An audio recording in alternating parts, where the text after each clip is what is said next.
So karon guys, nanabot tayo gupitan nga long hair girl. So gusto niya yung pamubo atong pangutanon og unsa iyang kuan, unsa iyang problema nga iyang pamubo iyang buhok. So mayong good morning ma'am. Ayong good morning. Kung anong imo man ipaputol imong buhok nga For a change. para bagong buhay. Bagong gupit, bagong buhay, char. So gusto na daw si ma'am na magbagong buhay, bagong gupit diay. So kani ma'am gigangan na ba kani or kanang igang na gud siya? Igang na jud siya. Nganong kang igang no nga ulan-ulan man. So guys, tinan nato siya langan-langanon kay basig nagdali ni ato nang gupitan. Let's go.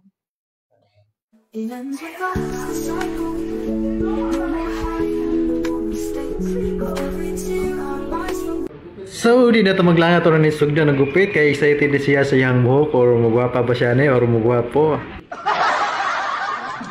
So, buhaton po na ito ang tanan taman sa tumakaya nga dilipod siya magmahay sa iyang gupit. Ug karon nato na bukutan iyang babaw para di ta mahirapan sa klisod-klisod sa kilid. Mahaw, noy. So, dili lang po ta magpalabing seryoso sa itong mga tirada no kay basig mga pasmota. Mahaw, noy. Og diri dapit ato nang isugdan pagputol lang iyang kilid ng mga tagas kayo nga buhok. Grabe ka kulot, no? So nahirapan tayo sa kalisod-lisod diri dapita kay basan tagasa o karon na naputol na natong kilid ato na sa gunting-guntingon ginagmay. Wow, my. First time na to na magupit og babae nga tagas buhok sa sagaran natong magupit nga taas og buhok ng mga lalaki. Daghan na pugkog mga lalaki nga mga long hair akong nagupitan. Pinakatungod na nakikita sila sa itong mga vlog o mga content nga taga-subuhok. So nanganhi sila. O karon dili na gini siya bae, lalaki. Dili na ni lalaki. Babae na ni siya. Maaw, noy. Mao ning di kay ko ganahan mag-edit no kay grabe mahirapan ako sa kalisod-lisod. Bahala na mo kung sa inyong maistorya nini itong mga video. Importante nga wala tanapas mo. Maaw, noy. Ug karon napit na tamahuman ato na ning giblidan para makita na nato ang katinaw sa atong agi. Ring ilang guwapan na. O sa gusto magpagupit dira magpaboykat ng mga babae do o lang ninyo si Ayan nga naa diri sa Celebrity Barbershop likod sa UIC Eskwelahan sa Bonifacio Artiaga Street, Davao City. Mau, noy.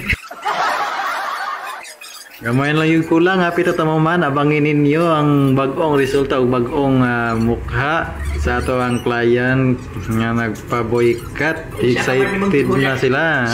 Siyempre, excited na kayo ang kauban nga nasa likod. Noon sa iyang resulta, no? Ay, mahaw, noy. O karon naman na to sa kilid, rin na po sa babaw, kaya itong hinayan, uputol.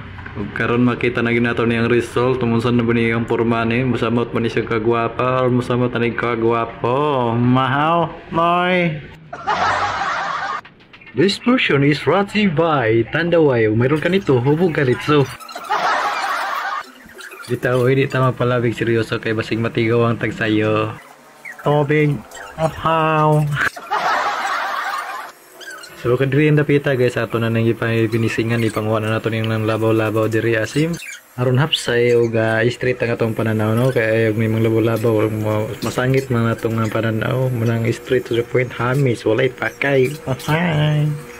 Ug no man ra gid ang ato ang paggupit. Daghang salamat sa inyong pagtan-aw.